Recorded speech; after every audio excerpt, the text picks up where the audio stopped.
Welcome back to our channel. Today we want to talk through our birth story for our second surrogacy journey. I'm really excited. Is this our first YouTube video in our new home? No, we've done other ones. I've done like the tour, but the one where we're actually sitting down and talking, probably so. Oh, so this is just, it's been the We Are Sam in our new home. We Are Sam YouTube channel. Yeah, basically. Alright, good to know. I'm slowly being phased out for a new home. Stop. Welcome back to our We Are Dan and Sam channel. That has nothing to do with the episode, but good observation, babe. I was just excited. I was like, oh, it's our first one in our new home. It kind of is. This But it's is. not. Anyway, we want to share about how the delivery went for our surrogacy journey with Jake and Kenzie. Probably, I can't say my most favorite labor by far because I would feel awful for my own children. It was my most favorite labor. It was Dan's. 100%. We'll get into that. But really quickly, I want to touch base on the 2 weeks prior to delivery. Dan can attest to this. I was a ball of nerves. I have no clue why.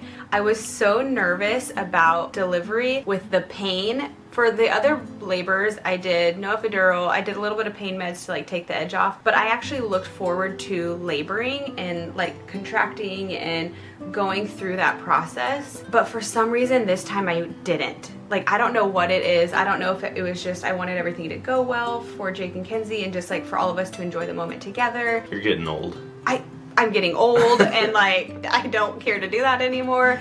Part of me just wanted to see like how an epidural went, but then I didn't want to like have it be a cop out, and I don't need it. I hadn't needed it for the prior birth. So I was all over the place mentally and emotionally. And then just the waiting game. Like, everyone was here, Jake and Kenzie, both their moms, and everyone's just waiting on me. And you were constantly getting questions like, how are you feeling? Are you almost there? And I wish I had answers, but I'm like, I feel kind of the same. I've had Braxton Hicks. I feel like she's dropping, but I don't know. I think more than anything though, it was the fact that you were like, this was the first time you were even debating getting an epidural. Yeah. So that was on your mind a lot. You were kind of wrestling with that idea. Yeah. Do I do natural again? I don't know if I'll regret it. I don't know if I'll regret getting an epidural. Yeah. And so that had you like, it was real crazy. Yeah. I would cry almost every day. And then even the week or the Sunday before delivery, I went forward to church in prayer. You were, I think, serving. And I was just like, I just prayed for peace and like, not comfort, but just peace that I would be okay and that everything would go well. So yeah, the 2 weeks prior to delivery were emotional, but also exciting because we all knew we were approaching it. So as you guys know, we had a scheduled induction for the 24th. Glad it wasn't the 29th. Our original due date was July 31st, but I chatted with my OB after I talked with Kenzie and said, hey, can we schedule induction for 39 weeks? I've never made it to 39 weeks, so I know mentally and emotionally if I make it to 39 weeks and baby isn't here, I'm not gonna be well. Like, Sam's gonna be ready to get this baby out. She was going downhill fast. I was going downhill. Kenzie and Jake were ready to meet their baby. Like, we just feel like time-wise, not only that, with IVF pregnancies, they watch it a lot more closely, and they don't want you to go like super late. And so with doctor's approval, Kenzie and Jake's approval, you know, Dan and I were like, sure, let's get this baby out. We all agreed on 39 weeks, which was July 24th. And so we had the scheduled induction, but then obviously if I went into labor before that, then we would go to the hospital. But I had my 39-week appointment the day before. Everything went great with NST and ultrasound and OB check, that we were like, all right, well, we'll see you tomorrow unless something happens tonight. And it didn't. That night before, we went and played pickleball. I didn't. I just like rolled on the ball in the gym, but you guys all played pickleball. I think everybody was looking at us funny because we had like 12 people. The kids are on their iPads. Yeah. You're rolling sitting around on a ball like, in a basketball court. Uncomfortable. Yeah. And then afterward, we went to a local burger place, Black Sheep. Really tasty. I ate so good. I ate a handful of fries, but I wasn't even hungry because I think I was just nervous and just like anxious, and also I had no room in my stomach to eat. So we ended that night with going back to Jake and Kenzie's Airbnb. They were right by the hospital, and induction was scheduled for 5 a.m. So they're like, just stay the night, it's right here, we can all wake up in the morning and go over. So I think we went to bed late. It was like 11 or something. We played Uno, we watched like Netflix comedy shows and just kind of hung out, and Kinsey cuddled baby girl in my belly for the last time and talked a little bit about delivery, and then we went to bed. And she heard the heartbeat. Yeah, she like put her ear up to my belly and she was like, I can hear her heartbeat. It was so sweet. Yeah, without a monitor. Yeah, it was just like really special. Like every moment that we get to spend with them and just like in the journey is just so special. And so we went to bed. Kinsey was like, hey, I can call in the morning because you have to call an hour before induction to make sure there's still room for you or whatever. So I was like, girl, you can definitely call at 4 a.m. I'll be sleeping. If it gets delayed, don't wake me up. If we need to wake up, then come wake me up. So she woke up at 4 and called, and they said, come on in. And so she came up. It was so, I remember it. She was so sweet. She came up and she like touched my foot and like wiggled, and she was like, good morning. I was like, good morning. She's like, it's go time or something. And she was like, let's go have a baby. And I was like, oh my gosh. So we got up and got ready. I did my hair and we headed to the hospital. And it's so weird being induced because you're not contracting, so you're like you're feeling completely normal. Yeah. And then all of a sudden you just get there and you're like, all right, well, let's do this. this is where I'm gonna be like, for a while. By 5:15, I had my outfit on, my little gown, and I think Pitocin started at 6:15. So you guys, I think when I was putting on my gown, you went to like go grab stuff from the car or something, I don't know. But yeah, 5:15, we get all checked in. Jake and Kinsey were there, Dan was there, and then both their moms, and they started IV on me. They tried to get it in this arm and they couldn't, so then a different nurse had to come in. It was like on my forearm. It was really weird. Sam's least favorite part about every delivery is the IV is needles. I just don't like needles, hence why I was nervous too about the epidural. So Pitocin was started at 6:15 and immediately my contractions ramped up. I've had Pitocin for all my labors.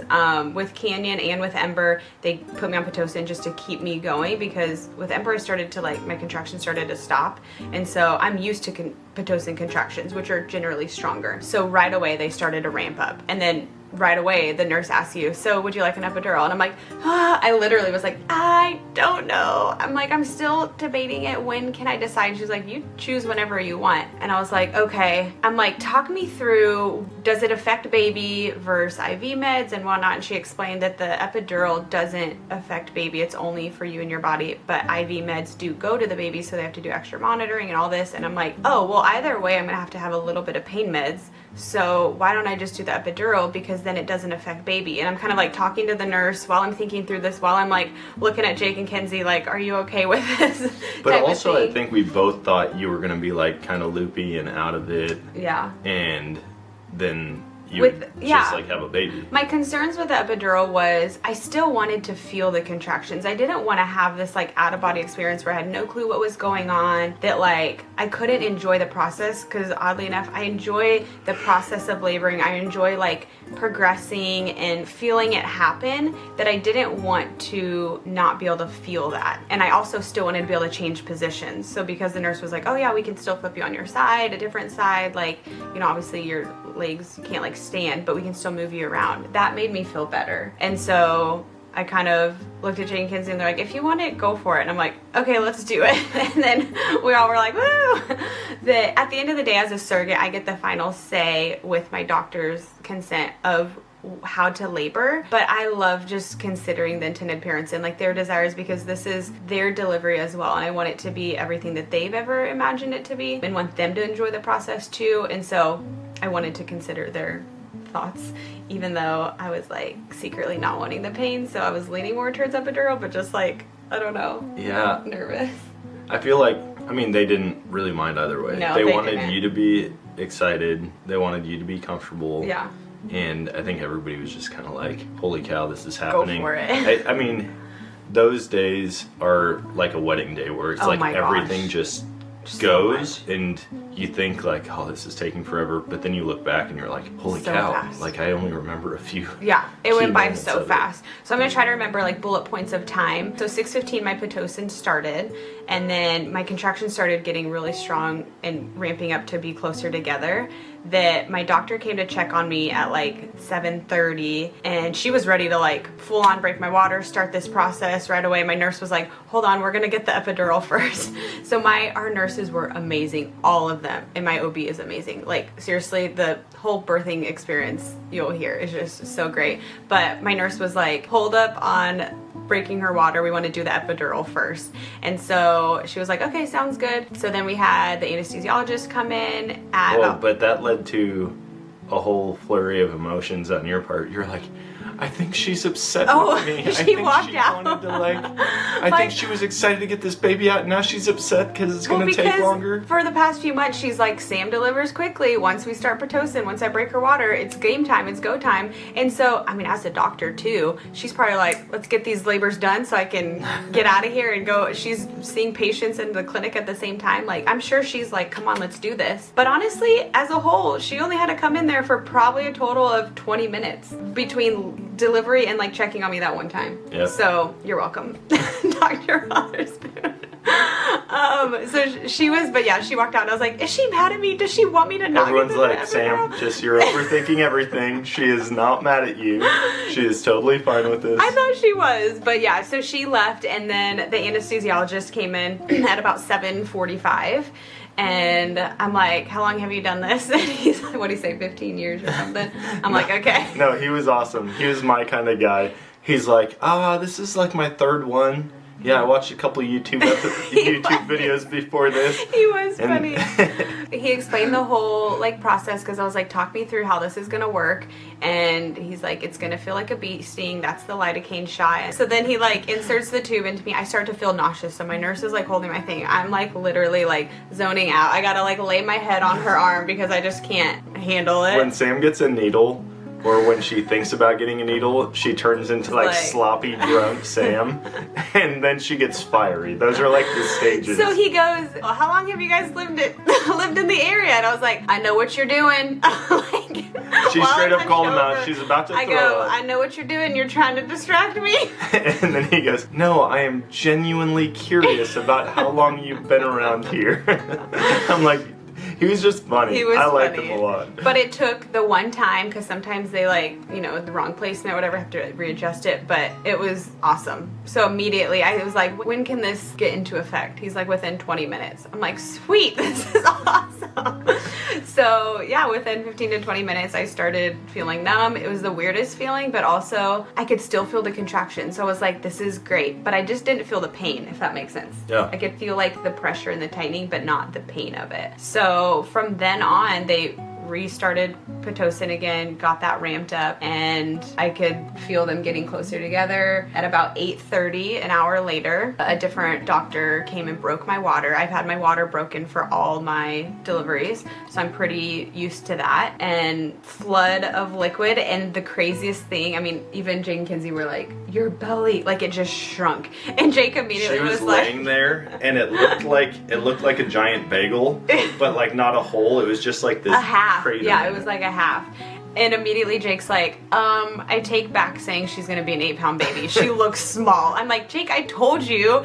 I'm like, it's just all fluid in there and liquid. Like, she is tiny. Like, I just feel like she's smaller, at least than my babies. So it was funny, just like them seeing the changes and like going through the process of delivery and like experiencing everything for the first time. It was really cool to like just experience it all together. But yeah, even though everything happened so fast, it was happening slow, at least on my end. I felt like the epidural allowed me to just like, I don't know, like everything happened in slow motion. But you got to be present for everything. Yes, and coherent. When before, I get in the zone when I deliver, and I have my music going, my worship music, and like her whole support staff, my whole like orders. Someone rubbing my back, someone counting me down. Where this time, I mean, I still had that support. Like I was nauseous, and Jake was like fanning the alcohol pad in front of me. Dan was still holding my hand. The alcohol pad. You can't just blow past the alcohol pad. So the alcohol pad. If you see me in a video going like this, the little isopropyl alcohol pads that you use to like clean your skin before they do an IV or whatever, those help reduce nausea because you can only get one Zofran dose within like every 6 hours or something. And my nurse suggested waiting until you're closer to delivery or after delivery. That way you get your dose and you don't like, you're not nauseous during delivery. I was like, good point. She's like, but if you do these, like it works. I took like 20 hits of those things. She was like, Can somebody give me another I'm one? like, I don't I feel need well. another alcohol pad, another. And it's immediate. Like, you start to fan it and you're like, okay, I'm back. Like, it's the craziest thing. It's like Sam shows up, leaves the hospital hooked on huffing alcohol wipes. So it was honestly so great. Those were amazing. She has not done any since, okay? Full disclosure. I cut her off. It took away her supply. I found her stash and I burned it. It was funny. But it all happened so fast but yet so slow. So doctor broke my water 8:30, 8:45, and then contractions started and I could still feel them. I'd be like, am I having a contraction? Dan would look up, he'd be like, yep. It was cute because he was like watching the chart and he was explaining it to like Kenzie's mom and Jake's mom and Kenzie too, just like how it works. Like, okay, you see this, okay, so then this contraction ended, but then the other one starts, so it looks like we're about 3 minutes apart and all this. It was cute just like watching you in your zone, because you honestly, he's like my doula. Like he knows like what I'm feeling and like what's going on just by looking at me in my eyes, that and what's happening. She gets like when it's real pain, it's like. But this time I didn't get zombie eyes. No, you didn't. You were just there the whole time. I was present. The whole time. As soon as that epidural kicked in, I was like, this is the easiest thing for all of us. It is so much better and so much more pleasant for everybody involved. Like, this was amazing.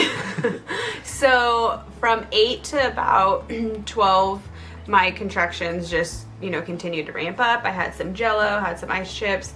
I did try to rest a little bit. Jake and Kinsey rested in their nap. They got their room ready. The moms went and took care of like her dog and ran some errands, got some coffee, some breakfast. Dan got Culver. So it was just kind of killing time. But in that time, the best thing that I recommend if you're getting an epidural for the first time or you're just asking for advice on labor and delivery was I told my nurse, I said, hey, here's the deal. I don't want this to be a 20-hour labor. Like, I'm in here to get this done. So can you tell me what will continue to progress me? And she said, we'll change positions every 30 minutes. I'll continue to do checks on you and we'll make sure there's progress. I'm like, sweet. So we started on like my right side with the peanut ball, and then she'd come in 30 minutes later, switch me to my left side with the peanut ball, and then sit me up. And all of that like helped progress me. Like, me sitting up, gravity helped her drop. And at about 12:30, Dr. Wotherspoon checked and I was a 6, and she said, okay, we're in active labor. And at that point, that's when they locked the room doors. And so the moms were in there up until that point, and then they headed out. It could only be me, Dan, Jake, Kinsey, and because I can have 3 support people, but then also like just that's when stuff's getting real. So right after the doctor left, it was like 12:30, and I said, Jake, I think Kinsey stepped out to have a phone call or something, but I go, Jake, I said, last journey, I was a 6 at 6 o'clock and I delivered at 7:20. So in an hour and 20 minutes, I went from a 6 to a 10. I went from a 6 to having a baby. So I said, we could have a baby before 2 p.m. He was like, oh, dang, that seems quick. And I was like, well, maybe by 4. But I was like, I'm just saying it could be quick. No, He was like, okay. I think you were like, for sure by 4. And I was like, I think it's going to be a lot sooner than that. You did. I think Jake was surprised when I said 2, though. No, I think he was for sure. But Then he was like, Jake, that's like... Being around it and like knowing how you know. work, I'm like, don't count on being here till like, yeah, you're gonna meet your baby way before that. So at 12:30 or whatever, I think she put me on my right. She did one more like right side, left side, and then she sat me up. And then after she sat me up, it was about like 1:30. She checked me and she's like, okay, you're at a 9.5. And I'm like, wait, what? I'm like, oh my gosh. Literally an hour after I was in active labor, and it was just the craziest realization to me, because I'm like, I'm at 9.5. Any other time I was at 9.5, I was like, like ring of fire, head's about to come out, like craziness. But I'm like, I'm all cool, calm, and collected over here, about to push out a baby, and I'm at 9.5, and I'm like... Just had a normal conversation, no big deal. Just chilling. So then I just started crying, like, oh my gosh, this is happening. And I'm like, Kinsey, we're about to have a baby. She said, we're having a baby. I'm like, Kinsey, we're doing it. We're so close. And just like hugged her one last time, and my nurse left, and she's like, if you feel the urge to push, let me know. But she's like, I'm gonna go call the doctor and update her. And I'm like, okay, sounds great. Well, I'm sitting there, and I'm like, like, she like literally just stepped out, and I have these 2 contractions where I feel it more in my TMI, like my backside, and you always hear if you feel the urge to poop, that means it's go time. Well, I can still feel it, so I'm like sitting up a little bit, and Dan's trying to talk to me, or I think you were like filming me, and I'm like, hold on, let me have one more contraction. I said, Dan, if I feel this one more time, like, you need to tell her, because it's like something's happening. And he's like, are you serious? I'm like, yeah, hold on. And then I feel it, I'm like, yeah, you need to call her. And so you call and said, hey, Sam, she feels like she needs to push. And that was probably like 1:35 or something. And the whole crew came. Yeah, like 6 people come in. So at this point, we had already talked to our doctor about how like delivering will go. Kinsey really wanted to be a part of the delivery, like help deliver, but then she also wanted that immediate skin to skin, so we figured out a way to kind of make it work where she could be involved in the delivery and then do skin to skin like just a minute after like the cord's cut and they go to their other room. Anyways, all the nurses came in, the doctor came in, they put a like little gown thing on Kinsey put her hair back. I said, don't get your hair in all my juices. So put that back. And one of the 2, doctor and nurse, was like, okay, so they're getting all set up, and I'm like just watching it all happen within minutes. And the nurse was telling me, okay, hold your legs. I'm like, I cannot. I don't even know where to touch it. I can't feel it. So Jake helped me hold my left leg, Dan helped me hold my right, and I like cupped my hands under my knees, and she's like, the guys will hold your thighs, but hold the inside of your knees, and whenever you push, you like bear down, you know, you she push said, like like you're pooping. you want to almost like hug the baby. Yeah, like you want to fold, like cup and see over the baby, and like you're pooping. And so I did like one practice push, and she's like, okay, that's Who perfect. poops like that? The way you like push. The way you like cupped over. And so I did one practice push. She's like, oh, that's perfect, awesome. And so they finished getting set up, and then the doctor was like, we're gonna do a push, do one push. She said count down from 10, and middle of 10, I'm said, like not "Take even a breath, pushing, but I'm still going. take I'm a like, breath, is this it? hug the baby and count to 10. Yes. So then I did that, and then she was like, all right, there's the head. And like her and Kinsey were, I don't even know, I like could know what was going on, but not fully because I couldn't see. Could you see? She was basically like making room around the head. Okay, so the first push, there's the head, and then the second push, she stopped me halfway through, and she checked around the neck probably for the umbilical cord. See, like I know this without even knowing it. That's just what happens. I'm sure. So then half push. Did you just get super cocky about what she did on the second push right after asking me about the first one? Well, the first one was the head. I actually knew that. And then the second half push was the neck. And then the third push it was out. Or the finishing of the second push. It was 2.5 pushes. Look at us go. But then literally she's out and she's on me. And I'm like bawling. It's like, she is beautiful. She's so cute. Well, and I felt bad afterward because I wish I would have prepared Jake. Because knowing the pushing that she was doing, I think maybe in his mind, it was like 10 minutes still. Yeah. And I knew, like, no, this is like a minute and a half, and this baby's gonna be here. And seconds. So I'm like looking at him, and he's kind of like looking at Sam, and also like focused on holding her leg up. And then all of a I sudden wish I would have been like, hey, dude, your baby's about to be here. Like, get ready.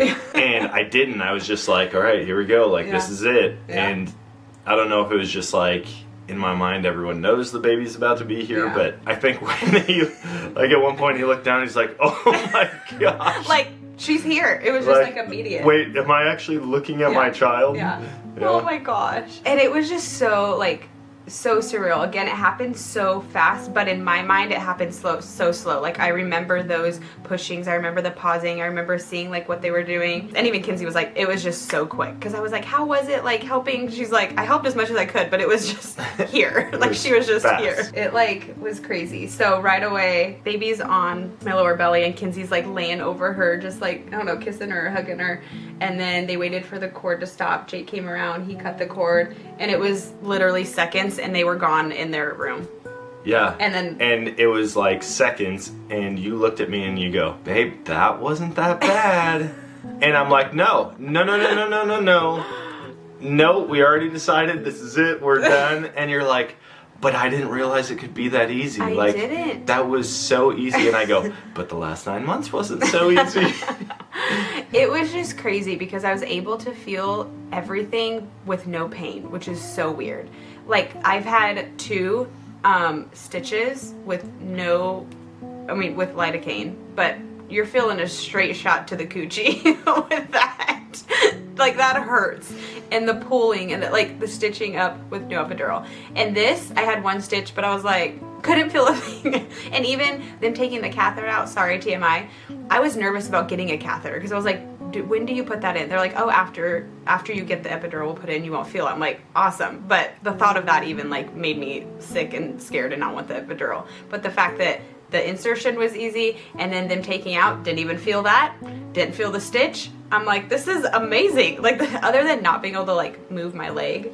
From the time they came in and told her to like get her legs up and start pushing to the time that she was already covered up, everybody was out, the room was cleaned up. Maybe 20 minutes. It was 14 minutes. Did you?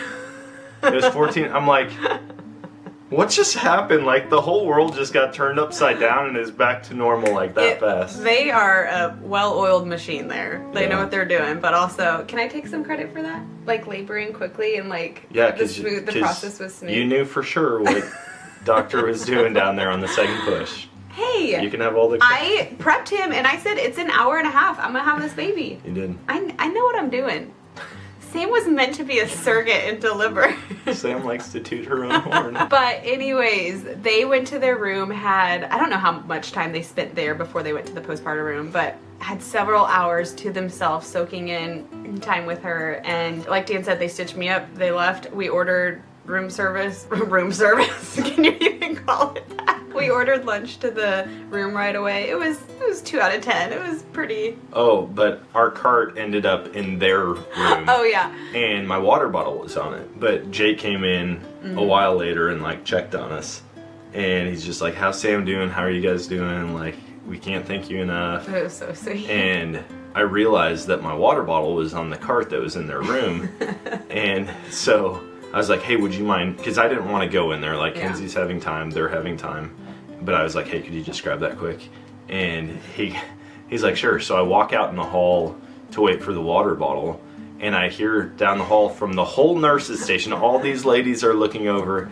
And they go, did you bring us hibachi? I was like, great, here we go. You thought it was the funniest thing. It was so hilarious. I was like, I didn't think you guys would be okay with me actually bringing the griddle. Yeah. And they're like, yeah, it might not have been okay. One of because they do shift changes, so our first set of nurses realized who we were. We're like, oh, we follow you, and I'm like, awesome. And then our main nurse who was with us ended up finding out who we were, and that's the video that I posted with her sound of oh, I didn't realize who you were. And everyone was like, how weird for them to say that. Well, my legs weren't fully open, but also I'm an open book. I don't care if you don't want to be recognized while you're pushing out a child. Don't share your life online. Well, and but also it's not just an out of the blue. Everyone the nurses there know us. Yes. Some of them follow us, and so they know how in the process. laid back we are. If it was anybody else, they might not. They might be like, "Hey, don't bring it up. That's weird." Yeah. But they know, and we're totally fine with. We're in there talking filming and questions. stuff too, and so it's it just made sense for them to be like, "Oh, I follow your journey." And several of the nurses we recognized from last journey that actually were there on shift again, and so it was really cool. We loved being able to kind of share that experience with them in a sense where they could just see everything happen full circle too. Yeah. So it doesn't bother being in situations like that doesn't bother me. We enjoy it and we're like, oh, that's how fun. So it was great. 10 out of 10, except for the room service. Except for the food. No, I mean that's hospital food, but overall delivery went so well. She is so cute, so beautiful, the darkest head of hair. She was a tiny little thing, a pound heavier than last belly bud, but smaller than my kids. And the fact that I did not feel the pain in my delivery process, 10 out of 10. I thought you were going to say in my downstairs. In my downstairs area, that's 2. It was so great. And looking back at it, yes, we joke about, oh my gosh, I didn't feel any pain. That was great. We could do this again type of thing. But the main thing that we've talked about or that I've realized and recognized is how just peaceful the delivery was and how smooth everything went and how memorable it was. And that to me means so much. I really wanted that not only for me and for like my laboring process and for like us, but also for Jake and Kenzie. Like I wanted them to have this memorable experience of bringing their daughter into the world and us to all enjoy it together and just everything to go smoothly, for baby to be healthy, for me to be healthy, and for nothing to go wrong. And I'm so thankful that everything did, and can say that like everything went so smoothly. Yeah. And literally all of our prayers throughout this whole thing have been answered. Yeah, like huge answers to prayers, and we just feel so blessed and so thankful that everything played out the way it did. But yeah, Crushed it, babe. we crushed it. We did it. And everyone comments of like saying, we did it. Sam, you did it. Yes, I did it. But it takes a village. It takes a team. My doula here was supporting me. Jake was fanning me. Jake was holding my arm. Kenzie was cheering me on. Kenzie brought her baby. Like, it was just, all of it was so great. It wasn't as hands on deck as it normally is. Yeah, it was. But wasn't. yes, it was amazing to have everybody there. Yeah. Like, everybody played their role. Mm-hmm. It was enjoyable. Like, we could actually have a conversation. My wife was there also this time. She normally checks out partway through. Sam was present. But there is our birth story. We did vlog a large portion of the day, and we cannot wait to share that with you. You've obviously seen a few snippets here and there in short form content on our platforms, but just as a whole from start to finish, can't wait to share that with you. So that will be next week. But yeah, there's our birth story as our second time as a surrogate. So crazy to say I brought our 2 babies into this world and 2 other babies. We'll continue to share my postpartum journey with emotions and how I'm doing mentally, physically. A lot of you guys are curious how that transition goes from delivering a baby that's not yours, coming home with no baby, and getting back into your normal life. So that's coming. My pumping journey, just saying, the girls know what they're doing. The milk factory's working overtime. They've got like 12 shifts a day. You're actually right. Maybe it's 7. I don't know. We got a schedule here. But I can't wait to share that with you too, because that's been fun, just like figuring out and navigating postpartum. It gives me something to focus on. So stay tuned, because we'll let you know what's next in our life, as well as continuing to share postpartum, how I'm doing. See ya!